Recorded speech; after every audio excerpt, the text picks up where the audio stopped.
Hello everyone, and welcome to the second part of my work on highway billboards and mountain marketing between Calgary and Banff in Alberta, Canada.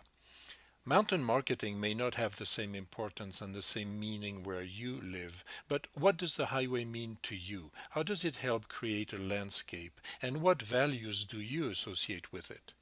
My theoretico-poetical meditation on highway and life may strike a chord with you nonetheless. When I first mentioned my interest in highway billboards, people's reactions were number one, what can you say about that? And number two, these ugly things should be taken down. That may also be what you are thinking, but over the years, these billboards have allowed me to enter into a conversation with the landscape and with societal matters in general. As such, I have come to look upon them in a way similar to what French poet Charles Baudelaire writes in Correspondance. I will read the French version and let you look at William Aguilar's English translation. La nature est un temple où de vivants piliers laissent parfois sortir de confuses paroles. L'homme y passe à travers des forêts de symboles qu'il observe avec des regards familiers.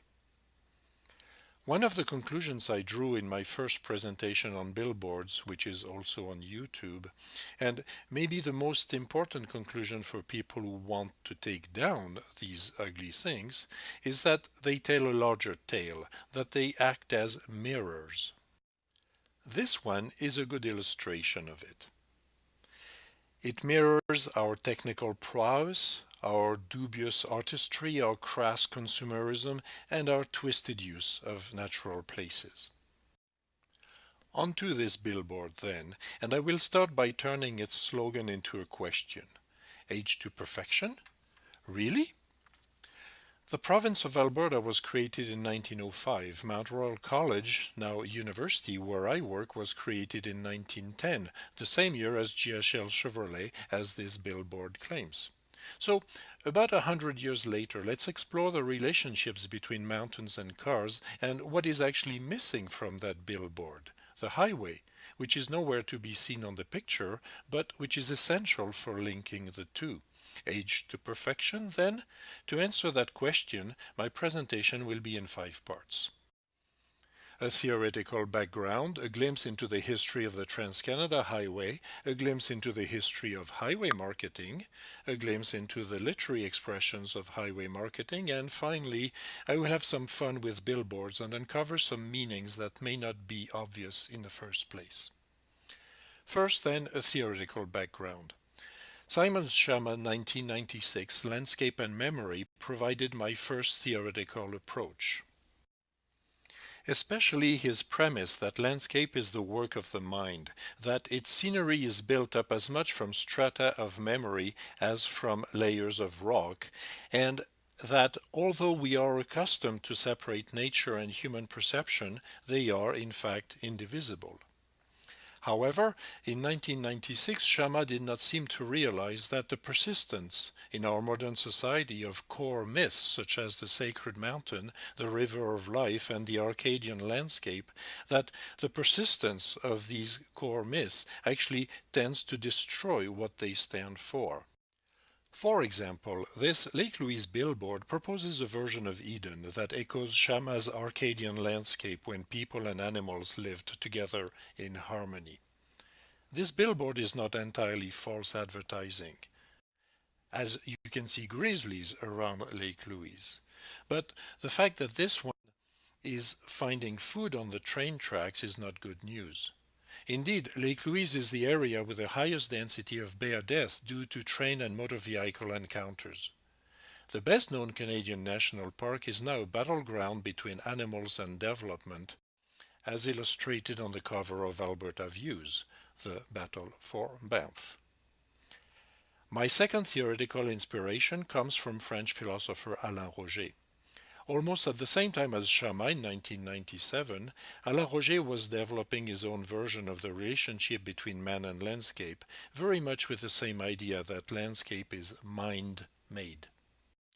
In his Court traité du paysage, he coined the concept of artialisation, the way we consider landscape either by modifying it, which Roger calls artialisation in situ, or just the way we look at it through our more or less conscious cultural lenses, which he calls artialisation in visu. My objective in my first mountain marketing presentation, and in this one as well, is to open new perspectives on a Western Canadian stretch of highway that may have become too familiar to us and through which we may be traveling too fast, as we will see later. As in my first presentation, I hope that I'm not going the wrong way on this. Actually, I am not the only one fascinated by the landscape and the highway west of Calgary. I learned a lot of interesting facts in Catherine Mannery's book published in 2010. For example, about this image of Pascapoo, known as Canada Olympic Park since the 1988 Calgary Winter Olympic Games. Pascapoo is a Blackfoot name.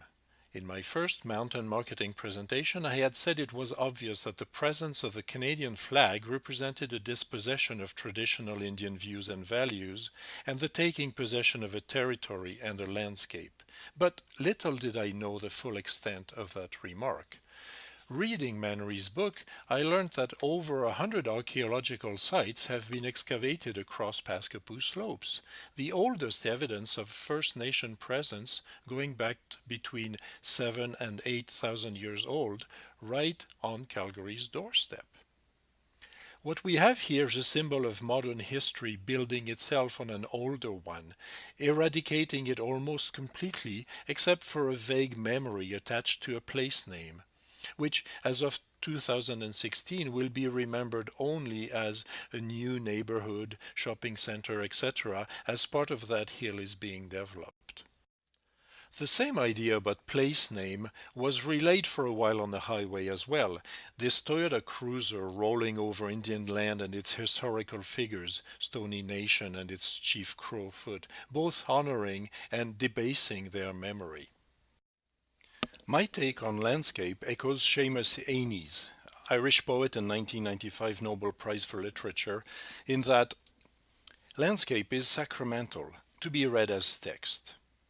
I certainly bring an outside perspective onto that landscape because I am from France, a relatively new immigrant on this Canadian land, and also because my cultural mind frame is very much influenced by the place I come from. Therefore, I also use theoretical notions devised by French intellectuals of my own generation, Alain Roger's artialisation, as we saw, but also the concept of médiologie as defined by Régis Debray in the 1990s and of geocriticism by Bertrand Westphal more recently. Médiologie emphasizes the medium, the different ways by which ideas are transported. In that context, landscape, and especially the highway, is at the forefront. If you want, you can read more about this in volumes 2 and 12 of Les Cahiers de Médiologie, included in the reference section at the end of this presentation. Geocriticism is a theory that enables the translation of the intrinsically imaginary dimensions of human spaces by introducing them into an intertextual network. To that end, I use bits of poetry, history, music, etc. in my billboard presentations. Both médiologie and geocriticism rely on the hard-to-pronounce notion of déterritorialisation popularized by Deleuze and Guattari. They both emphasize the inherent variability and multiplicity of viewpoints one can bring to human spaces, therefore bringing out their otherness, or as Foucault says, their heterotopy. For Régis Debray and many others, of course, man's walk on the moon and exploration of space have given us a new perspective on our planet and brought a stronger focus on our earthly territory. Indeed, our understanding of space and human spaces has changed drastically because of the new viewpoint we gained from up there. In his geocritical theory, Bertrand Westphal echoes this idea in another way, claiming that literary criticism has spent way too many years emphasizing the notion of text and of referential illusion, and that it is high time that geocriticism return the landscape notion of place to its rightful, place, that is, as a central tenet of our reality and of our imaginary processes. For Debray, traveling along the highway not only allows us to connect the here of our present with the there of our future, it helps us to connect with what is real and what is fantasized. In that context, Debray also views the highway as a material axis for a spiritual path. All right then, let's put this theory into practice by moving to part 2 and looking back into the history of the highway. Once out of the prairies, this is more or less how things started west of Calgary around 1910. This is a section of the original road to Banff, now known as Highway 1A. Allow me a quick but essential aside. The highway does create our landscape. For proof, you just need to take the 1A instead of the Trans-Canada Highway, and you will get a completely different visual experience. Soon afterwards, in 1912, came the first Trans-Canada car crossing. The clip you will see ends just short of Banff's National Park on the Stodinakoda Reserve at the foot of Mount Yamnuska, not far from where this picture was taken.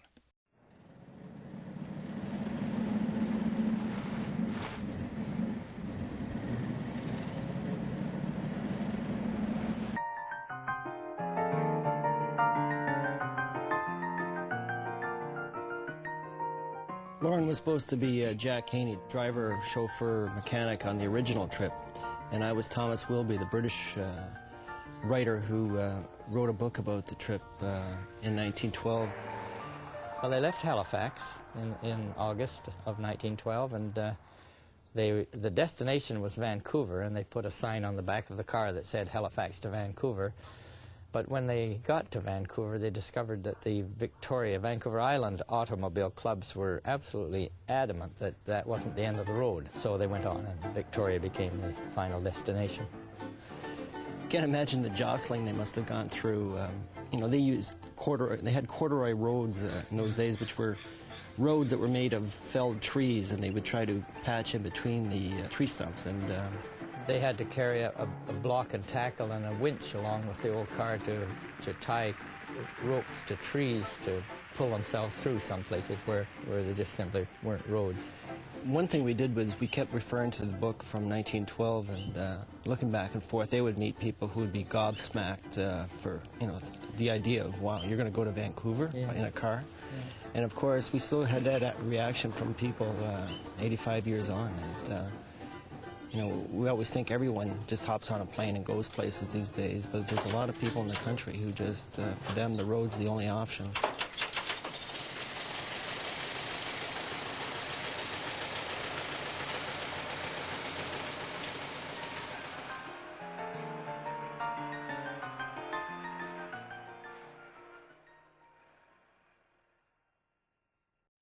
And here we are again at the foot of Mount Yamnuska, but on the Trans-Canada Highway side of things. I find it ironic that from Banff onward, the first car crossing actually used the railway tracks that had been laid in 1885 in order to cross the Rockies. Places that Chief John Snow reminded us have always been held sacred by the natives. In any case, the 1912 National Film Board clip is a pretty good reminder of how far we have come in 100 years. So, age to perfection? First element of answer. Nowadays, travel is certainly much easier, even in old vintage cars.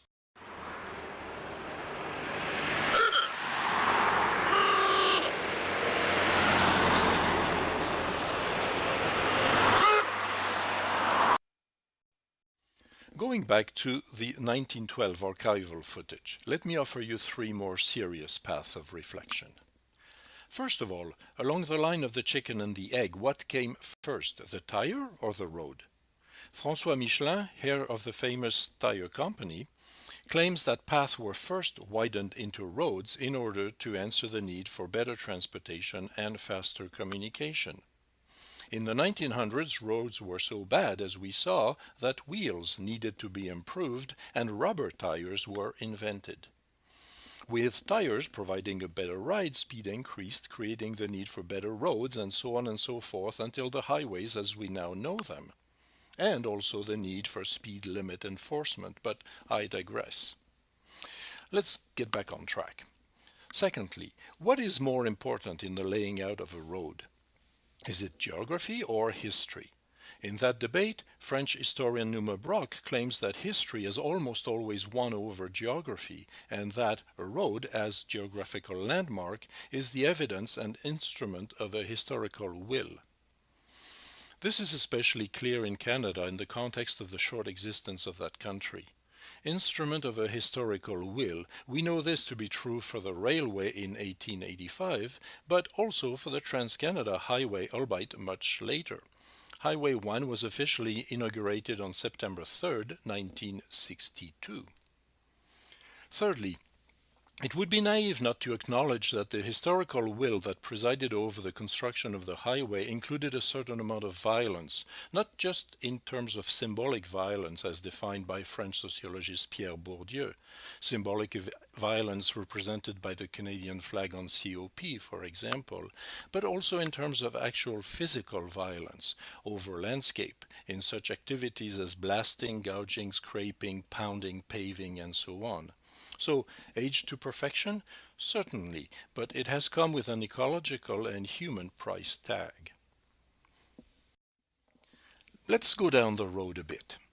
Canmore is a former mining town just outside of Banff National Park, but also an internet web page which seems more relevant on this billboard than the actual geographical place. Indeed, this is where we stand, so to speak, nowadays. We live in a land of .coms. Just in the last 3 or 4 years, the information superhighway has superimposed itself on the motor highway. To what extent? Well, 124 kilometers, just a click away.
Is this aged to perfection?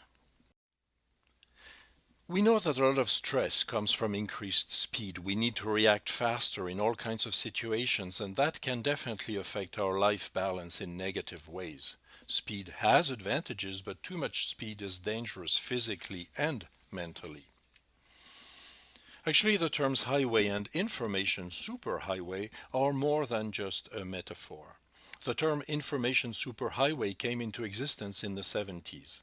Al Gore is often credited with being the first to use it in 1978, but Gore definitely popularized it widely in 1992 during Bill Clinton's presidential campaign when he paid homage to his father, Albert Gore Sr., a U.S. senator who had spearheaded highway building projects during the 30s as part of Roosevelt's plan of big public projects as a means to get out of the Great Depression.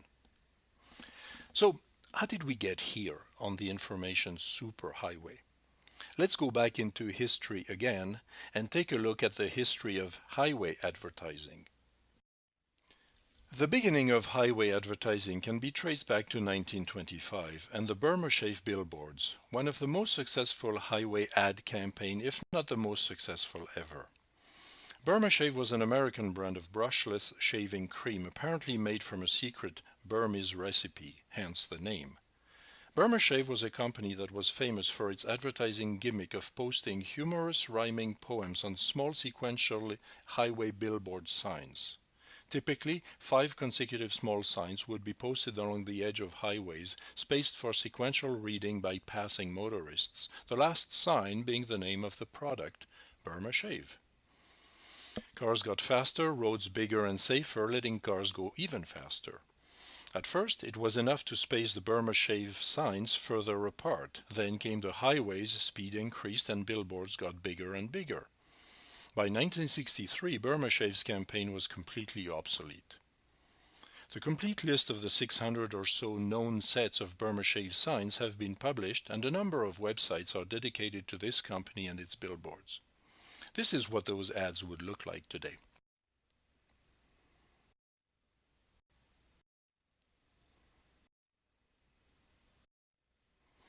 It is plain to see why that ad campaign was dropped. Nowadays, billboards are much more sophisticated, as I outlined in more detail in my first mountain marketing presentation. Alright, let's move to part 4 and take a glimpse into literary expressions of highway advertising. First of all, it was indeed the Burma Shave ads that gave birth in 1931 to Ogden Nash's short but well-known poem, Song of the Open Road. I think that I shall never see a billboard as lovely as a tree. Perhaps unless the billboards fall, I'll never see a tree at all. Then came another text. Billboards build freedom of choice, by Canadian poet Earl Burney. Mount Royal University English professor George Lyon brought this poem to my attention, and to thank him, I asked him to do a recording of it. So let's give it a listen. You get it? Look, see, America builds billboards, so billboards can build freedom of choice between billboards. No, wait. You don't have to choose no more between, say, like trees and billboards, unless, of course, when a bunch of trees is flattened out into billboards. Yeah, you got it. You can pick between, like that. Oh, well, all vinyl get well dolls, $6.98. Or watch, what's that coming up? Prepaid catastrophe coverage. Yeah, hell, you can have damn near free 48-inch TV in every room. See? Or watch it. Our pies taste like mother's. Yeah. But look, bud, no chickening out, because billboards build them. Yeah, and America builds more billboards. To build more, yeah, sure. You gotta have freedom to, hey, you don't want them goddamn field glasses. There's probably clouds on Mount Rainier, but not on Mount Rainier, the beer that cheers, and not on good old yellow shell, keeping the wind off of you from all those clammy beaches. Landscapes is for the birds, fella. You got to choose between two of the same. I mean, hell, like the man said, who's got time for a third tit? 2 parties is okay. That's sure, but you see, you get 3, you got commies. I'm telling you, it's like those damn fool niggers in Asia somewhere, all trying to be neutral. I tell you, trees a crowd of goddamn atheist, un-American, anti-billboards. Yeah, you want to help Burma Shave. You want to keep the long hairs from starving? Buy handmade toy soldiers. You got to choose, fella. You got to choose between America and between Kirispis and Kurumpies, between Kirist and Khrushchev, between the Tea Party and the Taliban. And brother, if you don't pick right, you better get this heap to hell off our freeway.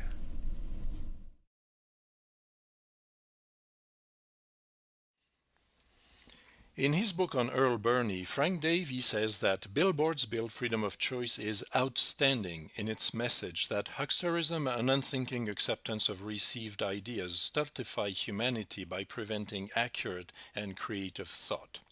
End of quote. Indeed, Burney's poem speaks out against the one-way mentality in favor of freedom, exploration, and creative thought. Yes, we have come to part 4 of this presentation, so let's play with billboards and uncover some new meanings. First of all, a quick precision. In Canada, we do not use freeway as in the United States and as Earl Burney does in his poem, but in Canada, as in England, we use the term highway.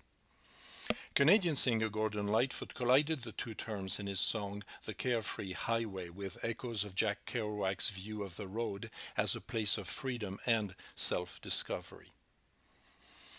In his 1960 article entitled How to Look at Billboards, Howard Gossage says that the main argument against billboards is that they block out the scenery and are unsightly. Gossage acknowledges that this is the point of Ogden Nash's Song of the Open Road. But in his article, he also talks about freedom of choice. So for me, along with Ogden Nash's poem and the Burma Shave ads, it is quite clear that Gossage's article is a direct inspiration for Bernie's poem.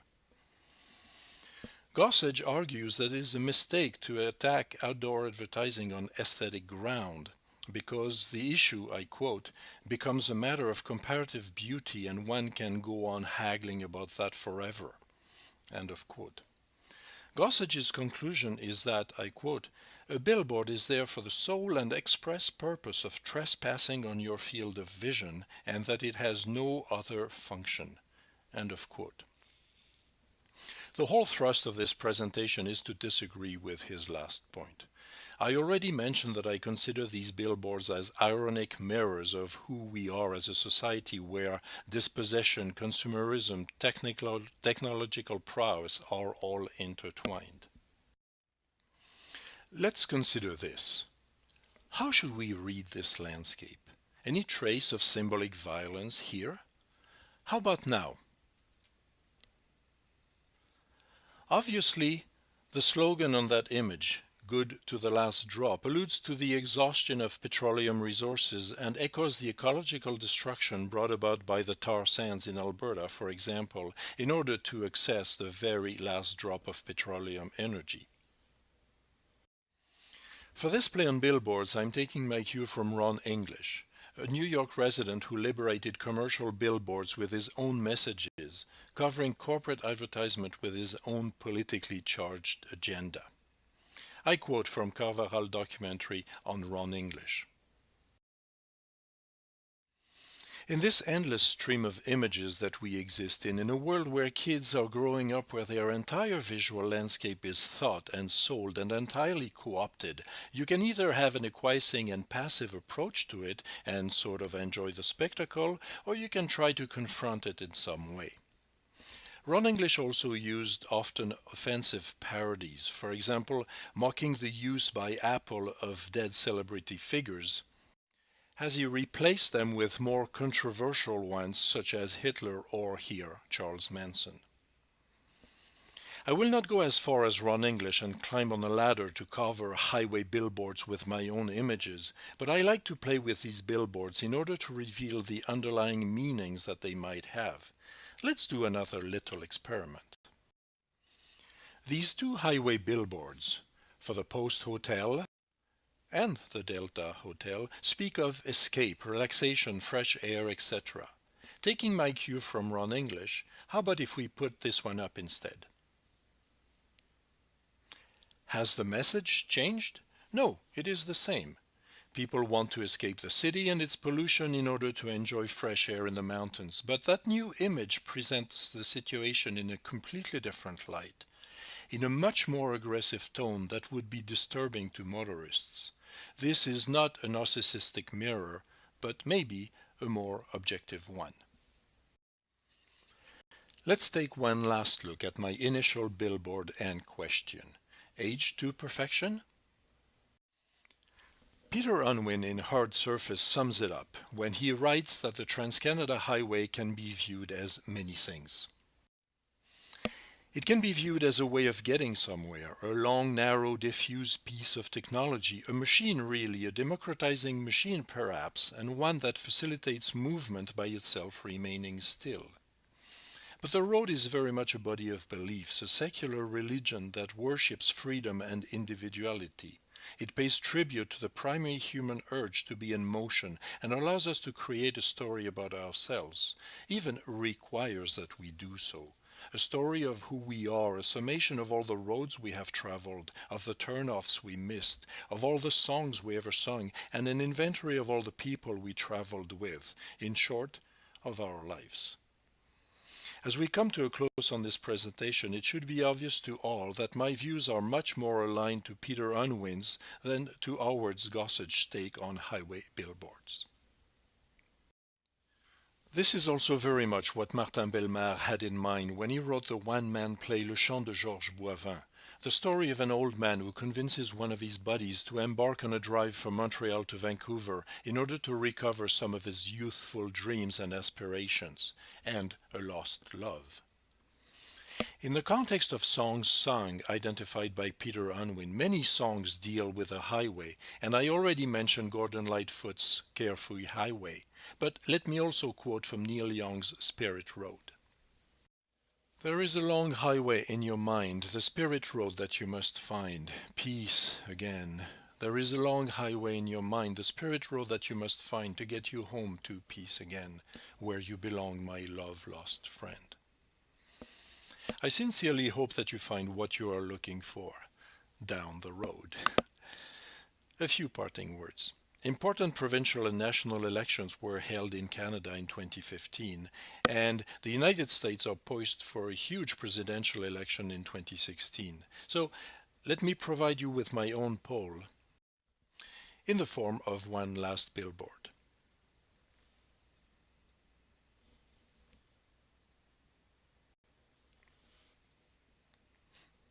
Thank you for your patience. Merci de votre patience. I also included 2 pages of reference. If anyone wants to read more about this, here they come. So feel free to pause the video if you want to take notes or if you want to do a screen capture. Thank you again. Merci.